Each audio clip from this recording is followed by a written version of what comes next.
आज जो हम टॉपिक रीजनिंग का चलेंगे वो नया टॉपिक है तुम लोगों के लिए। इसको मैट्रिक्स कहते हैं। इसके सवाल थोड़े से मुश्किल होते हैं, है ना, और इसमें थोड़ा ज़्यादा दिमाग लगाना पड़ेगा। ठीक है, तुमको एक ऐसी कोई फिगर दिया रहेगा, किसी भी शेप में दिया हो सकता है, बॉक्स में ही नहीं दिया होगा, स्टार शेप में आ जाता है, सर्कल में आ जाता है, किसी भी शेप में आ जाता है, ट्रायंगल में आ जाता है। ठीक है, तो पहले हम बॉक्सेस वाला देख लेते हैं। इसमें क्या करना है, पहला क्वेश्चन ले लो। ये बॉक्स दिया है जिसके अंदर कितने खाने हैं, 9, है ना। कितने छोटे बॉक्सेस हैं, 9। सब में कुछ नंबर है ना, एक में क्वेश्चन मार्क है, बाकी सब में नंबर है। तुम्हें उस क्वेश्चन मार्क में फिल करना है कौन सा नंबर आ सकता है। तो ये नंबर कैसे निकलता है, देखो, इस खाली जगह पे जो नंबर भरना है, इसके लिए तुमको क्या करना है, इन सारे नंबरों के बीच में आपस में कुछ संबंध होता है, वो तुमको निकालना पड़ता है ना। तो संबंध अधिकतर कैसे होता है, इन तीनों के बीच में होगा, इन तीनों के बीच में होगा और इन तीनों के बीच में होगा, ऐसे हो सकता है। ठीक है, या फिर इन तीनों के बीच में हो, इन तीनों के बीच में और इन तीनों के बीच में। ठीक है, तो जैसा संबंध इस लाइन में होगा, इस लाइन में होगा, वैसे ही इसमें भी होगा। जैसा संबंध इस लाइन के तीनों नंबरों के बीच में होगा, चेक करो कि वैसा ही इसमें भी है कि नहीं। अगर दोनों में सिमिलर होगा तो बीच में भी वैसे ही होगा। ठीक है, ऐसे भी हो सकता है, इन तीनों का संबंध हो सकता है, इन तीनों का हो सकता है, और उसी के हिसाब से इसका भी आ सकता है, क्योंकि ये सेंटर का नंबर है ना। तो हाँ बताओ, जब 8 और 16 को प्लस करने पर आएगा, उसका आधा जो है वो 12 है। Okay, very good. फिर 12 और 18 को जोड़ेंगे, जो संख्या है उसका आधा करेंगे तो 15। ऐसे हम लोग 4 और 100 को जोड़ेंगे तो 10, और 10 का आधा 5। वेरी गुड, क्लैप करो इसके लिए। सत्यम मेहनत कर रहा है ना। सत्यम घर में पढ़ाई करता है किताब से, तो ये किताब का ही क्वेश्चन है। बस हमने इसीलिए तुम लोगों को समझाने के लिए लिया, क्योंकि हर बच्चा किताब का हर सवाल पढ़ता नहीं है ना। तो अगर हम बताए रहेंगे तो तुम खोजोगे उसमें। तो इसमें क्या किया है, पहले नंबर को तीसरे नंबर से क्या किया है, प्लस कर दिया है। 8 और 16 को प्लस कर दिया है, और उन दोनों के जो योगफल को हमने क्या किया है, 2 से भाग दे दिया। ये 2 कहाँ से आया, ये 2 इसमें कहीं से नहीं आया। इसको तुम्हें अपने आप पहचानना है, समझना है ना। जब तुम 8 और 16 को जोड़ोगे तो क्या आएगा, 24 आएगा। तो जब 24 आएगा तो तुम्हारे दिमाग में आएगा 24 का आधा 12 होता है, हो सकता है दिमाग में आ जाए, है ना। तो 24 का आधा 12 होता है, तो तुम फिर इसको भी वैसे ही चेक करोगे। 12 और 18 कितना होता है, 30 का 15, और इसका भी आधा करेंगे तो 15 आ गया। तो यहाँ क्या आ गया, 5 रहेगा, 12, और यहाँ क्या आ गया, 30/2 15। तो इसी हिसाब से तुम्हारा बीच का नंबर भी निकल जाएगा। क्या आएगा बता, 4 + 6 10। हाँ, 10/2 कितना आ गया, तो यहाँ क्या भर लेंगे हम, 5। समझ आ गया।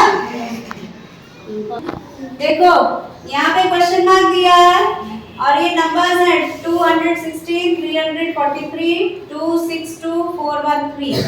अब इनमें लाइन से संबंध खोजना है, ऐसे करके।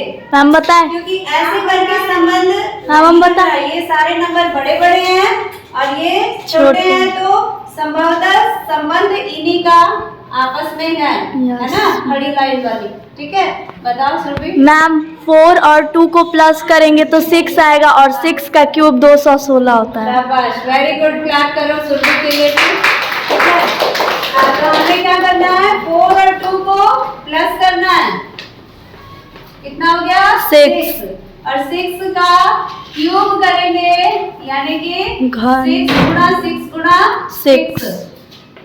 ठीक है, तो कितना आता है, 216। 216। अब इसके लिए तुम लोगों को संख्याओं का 1 से 20 तक का वर्ग और घन बोला था मैंने, याद करने को।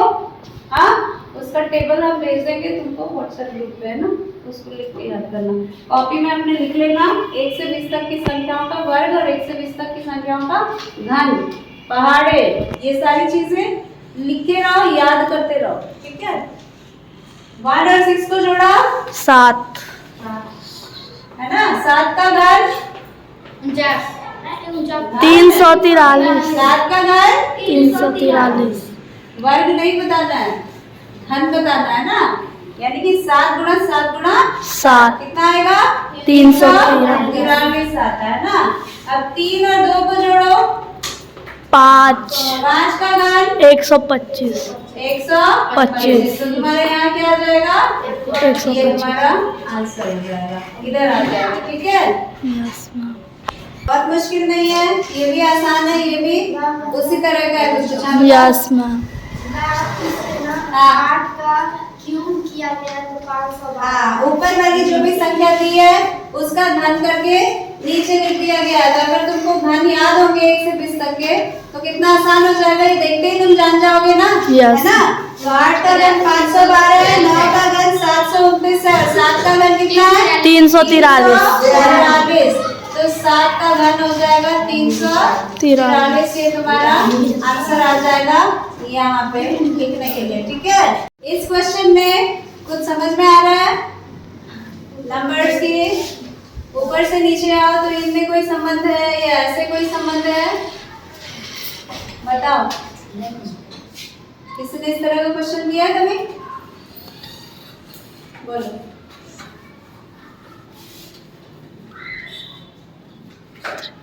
नहीं मालूम, सत्यम नहीं आ रहा, चलो ठीक है, हम देखते हैं। इसमें क्या है, देखो ऊपर से नीचे जब इन 4 नंबर्स को लोगे तो इनमें आपस में एक संबंध है ना। क्या संबंध है, इसमें पहले नंबर को जब तीसरे से गुणा करते हैं, पहले को तीसरे से गुणा किया और दूसरे को चौथे से गुणा किया तो दोनों का आंसर सेम आ रहा है, ठीक है। कैसे, 6 4 जा 24 और 3 8 जा 24, ठीक है। यानी इसको इससे गुणा किया और इसी तरह से सेकंड लाइन लेते हैं, 83 जा 54, हाँ 18 13 54 और 2 27 2 जा 54, ये भी 54 हो जाएगा। अब यहाँ क्या आना चाहिए बताओ, मैम 6, 12 4 जा 48, 12 4 जा 48, तो 8 से जिसका गुणा करोगे 6 से तुम्हें 48 मिलना चाहिए, तो 8 6 जा 48 हो जाएगा, से लिखा जाएगा। तो तुम्हारा आंसर क्या हो जाएगा, यहाँ क्या आएगा 6, है ना, यहाँ पे आ जाएगा 6। इसमें क्वेश्चन मार्क यहाँ पे है, यहाँ पे क्वेश्चन मार्क है, और ये नंबर्स देखो ऐसे रिलेशन बन रहा है इनमें या ऐसे बन रहा है, देख के बताओ। आ रहा है, गुणा भी हो सकता है, जोड़ भी हो सकता है, घटाना, भाग, वर्ग, घन, कुछ भी हो सकता है ना। नहीं आ रहा है, ट्राई करना है, बोलो मैम मेरे को समझ में आ गया। बोलो। 1 और 23 जोड़ने पे और उसमें से 22 घटाने पर हमको 2 मिलेगा। अच्छा, 23 और 1 24, 24 में से 22 घटाए 2, इसमें ये आ रहा है रिलेशन, देखो 43 में 44 45 45 2 जोड़ा 45 हो गया, 45 में से 5 घटाया 40 आ गया, सही पकड़ा है ना। इसको इससे जोड़ा है ना, देखो 23 को 1 से जोड़ा है ना, इसको इससे जोड़ दिया 24 आ गया, और 24 में से 2 घटा लिया, कितना आ गया, ये नंबर मिल गया। दूसरा तरीका ये है, देखो 22 में जब हम 2 जोड़ेंगे है ना, 22 में 2 जोड़ेंगे तो कितना आएगा 24 और 24 में ये वाला 1 कर डालेंगे तो आ जाएगा 23। बात एक ही हुई अलग तरीके से, है ना। तो इसी तरीके से इसको भी हम करके देखते हैं। 43 में 2 जोड़े 45 में से 5 घटाया कितना आया 40। इस तरीके से करके देखें। हाँ तो 40 में 5 जोड़े 45 आया और 45 में से 2 घटाया 43 आया। अब इस लाइन में बताओ क्वेश्चन मार्क में क्या आना चाहिए, या फिर ये तरीका या फिर ये तरीका, है ना। दोनों में से कोई भी अप्लाई करो। 20 में 3 जोड़ेंगे क्या आएगा 23 आएगा। 23 में से जो भी नंबर घटाएं उससे हमको 19 मिलना चाहिए। 4 क्या घटाएंगे 4। तो यहाँ पे तुम्हारा क्या आ जाएगा 4, है ना। 20 प्लस 3 हो गया आपका 23 और 23 में से आपने क्या घटा लिया कि आपका 19 आ गया। तो यहाँ पे आप कर देंगे 4। ठीक है, 4 आपका आंसर हो जाएगा।